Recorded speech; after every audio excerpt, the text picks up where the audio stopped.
The Rolling Plains chapter of Texas Mestra Naturalists is proud to present Black Light Insect Observing with Gabe King, entomologist from Riverbend Nature Center.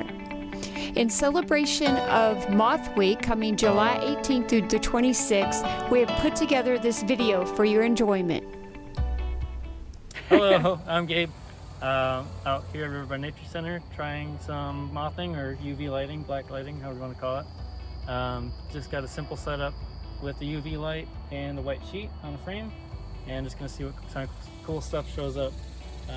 We're just across from the bottomland forest area, across the hill, so hopefully lots of stuff can see it, fly its way over. The sun is just setting now, so we're just going to see what shows up. Right now there's a ton of these little black bugs. They're burrowing bugs. They're family Cygnidae. They're little true bugs that look a lot like a beetle because they've got the kind of hemelytron that look very beetle-like.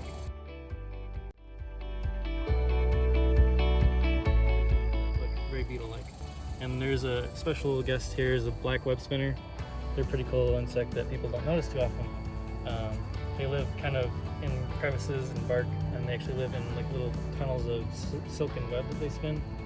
But they're a really unique order. There's not a whole lot of representatives of that order, and they're not usually, I mean, they're observed often enough, but they're not something that people usually notice. They're cool. They got silk glands in their front feet.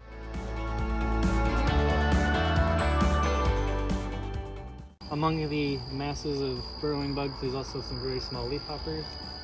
These guys are pretty much all over the place in grasses and fields and stuff, eating vegetation, but anything from like these really tiny ones that are hardly visible to where'd that big one go? Yeah, they're very good jumpers and very good flyers, so they kind of jump away pretty easy.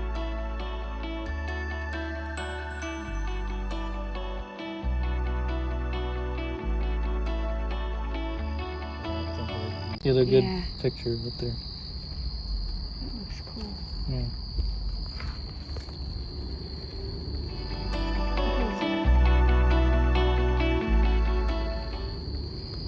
Okay, so what's the difference? How do you tell it's a moth? Moths?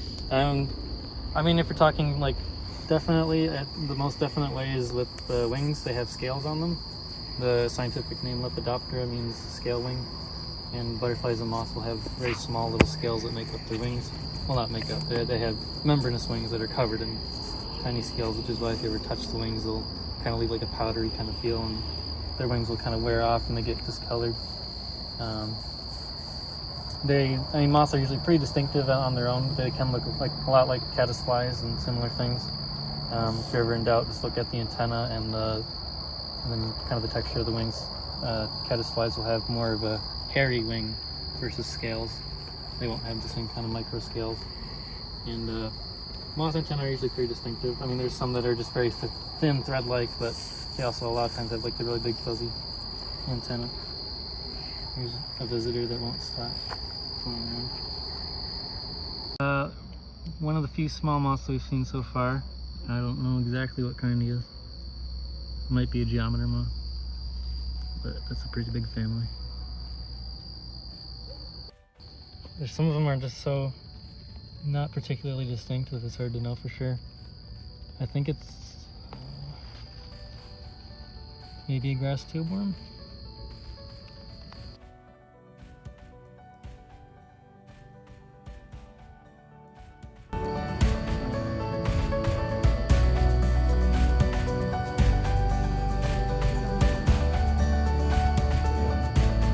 What'd you find? A striped bark scorpion. And these guys are, I mean, true to their name, they live in a lot of bark crevices, and they're also the one that usually show up in people's house, at least in this area. They're one of the few scorpions you get in North Texas, but they're pretty small. Sting will hurt, but it's not going to be anything else. Do it a little before. Yeah. And here he is on the wall, not blending in very well. Here he is with the UV light, it's not like that. But an easy way to find him. I guess he was probably hiding down there to start.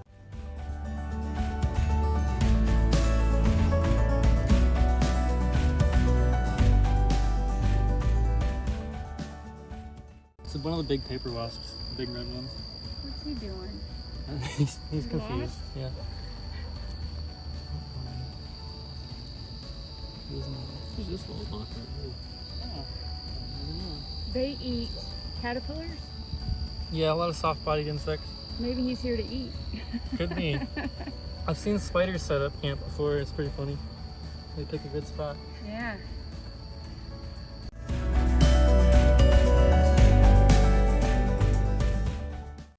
That's an assassin bug. There's a whole lot of them. Of course, the wheel bug's one of the most common, or just like even the small green and orange ones. This guy is a cone nose. It's I think it's a genus. There's a group of assassin bugs, but it's kind of an infamous one because there's a species called kissing bug. Oh yeah.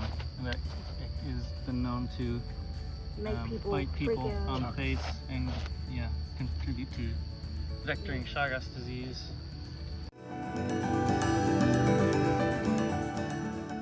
Video. Here, you can say something about this guy. There's a little antlion adult here. They're pretty cool. They're in the nervewing insect family with lace wings, brown lace wings, owl flies. They're not usually one of the more well-known insect groups, but they are super cool. These guys in particular you can find as larvae in the ground in like sandy kind of areas, and they're neat that they'll dig like kind of a like a triangular, not triangular, kind of a funnel shaped little pit, and the larvae will wait at the bottom of it and wait for like ants and small insects to kind of fall down into it where they can eat them.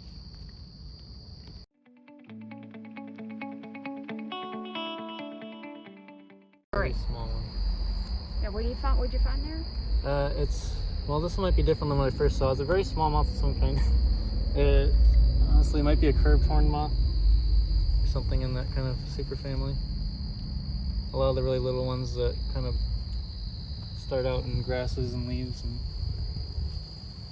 make leaf mines and that sort of thing. Oh, hi, I'm Kelly, and I'm Gabe's, I don't know, bug assistant. Yay, entomology.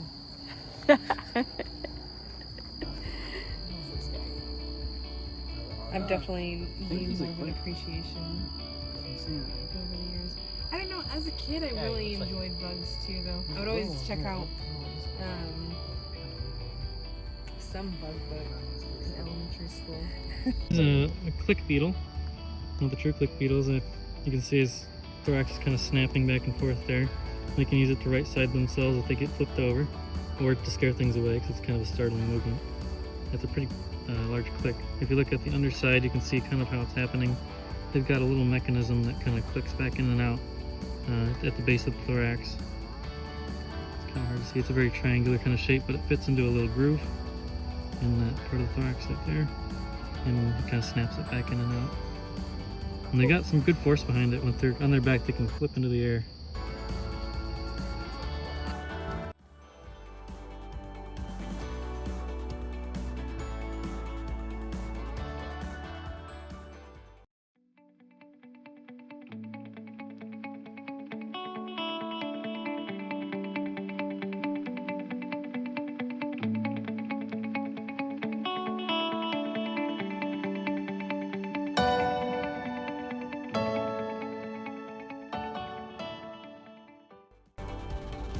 Gabe was able to find over 70 species of insects in about 3 hours that night. Now it's your turn. Join us for our BioBlitz during Moth Week, July 18th through 26th. Be sure and upload your observations to iNaturalist.org. Special thanks to Gabe King for his photos and information in this video.